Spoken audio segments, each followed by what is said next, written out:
Imagine being at a bar and seconds later being held at gunpoint when arriving at your car.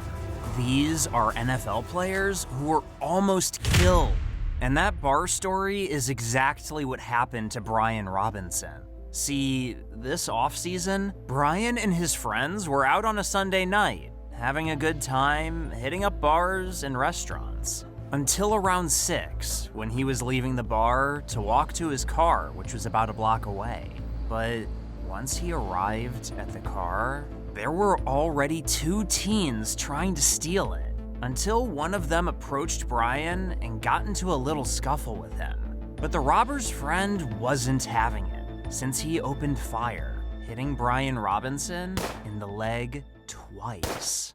Damn, it's sad that they did all of this over Brian's Hellcat, but thankfully, Robinson underwent successful surgery and is still set to make his NFL debut this season.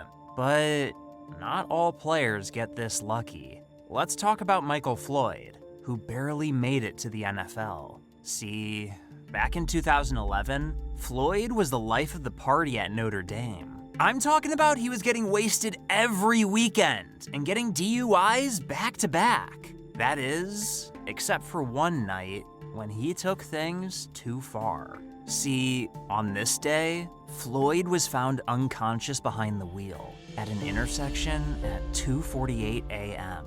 and he had reached a blood alcohol level of 0.217, which is 3 times the legal limit and almost enough to kill you.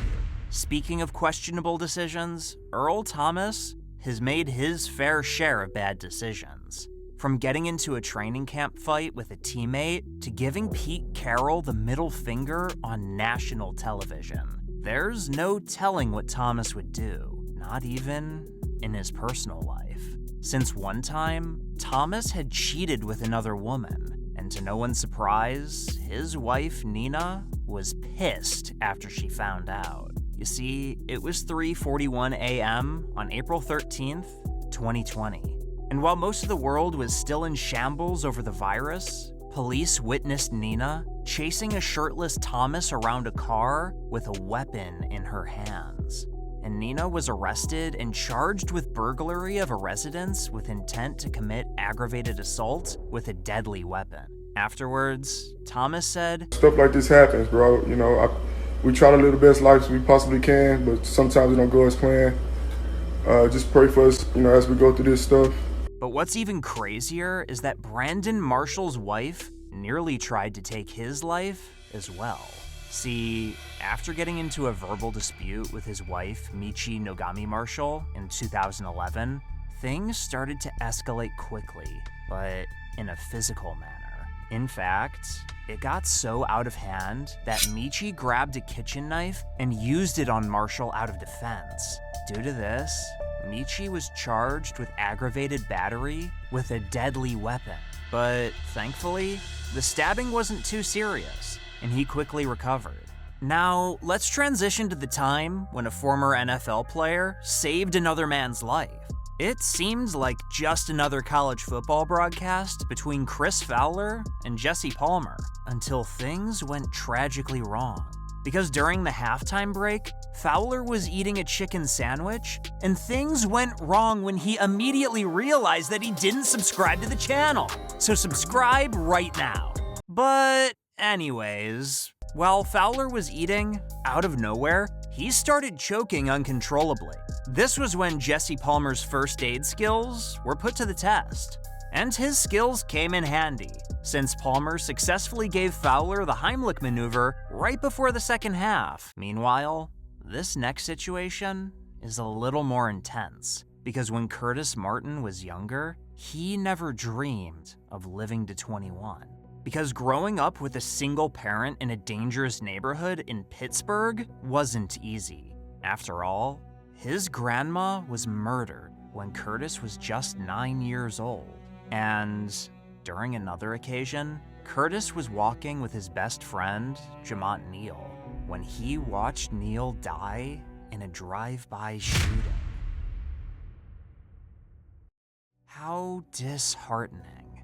But this isn't all, because Curtis himself was also nearly killed, since at the age of 15, he was confronted by a criminal who held him at gunpoint.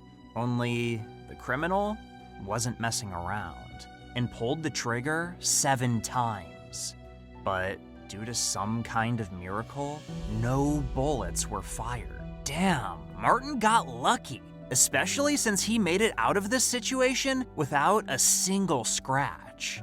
Meanwhile, this next story might be even more unlikely. You see, back in 2015, Conrad was fishing and enjoying nature when, out of nowhere, he fell off his 31-foot boat straight into the ocean. This situation gave him 2 options. He could either, 1, stay put and hope to be rescued, or 2, take matters into his own hands. So he took off his shirt and swam, and swam, and swam. So much so that he spent the next 9 hours straight swimming. However, these false signs of hope didn't stop him from eventually reaching land. The inspiration behind it all? His daughters. Conrad reveals, "I've got 2 beautiful daughters. I was hitting the shore." Anyways, let's transition to Eric Berry's story. See, by 2014, Berry appeared to be at the peak of his NFL career. After all, he was coming off of his 2nd straight Pro Bowl, and he had just made first-team All-Pro for the first time. But just when everything seemed so perfect, life dealt Berry a bad hand on November 22nd, 2014, with a form of cancer known as Hodgkin's lymphoma. This forced Berry to put his NFL career on hold, just so he could survive. Only the following months would prove that Berry wasn't just trying to survive. He was trying to thrive.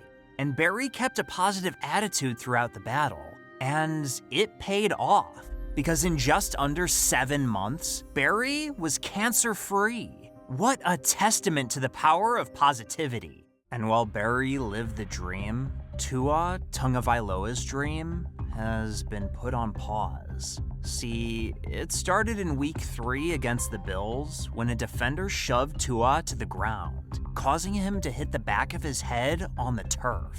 And when Tua got back on his feet, he looked disoriented and briefly collapsed to his knees before rejoining the huddle as if nothing had happened. Only something did happen, because after the game, doctors told the media that Tua had played through a head concussion. Fast forward to Thursday Night Football a few days later, and Tua played through his concussion again. But this time, Tua wasn't so lucky, because on one fateful play, a Bengals defender slammed him to the ground.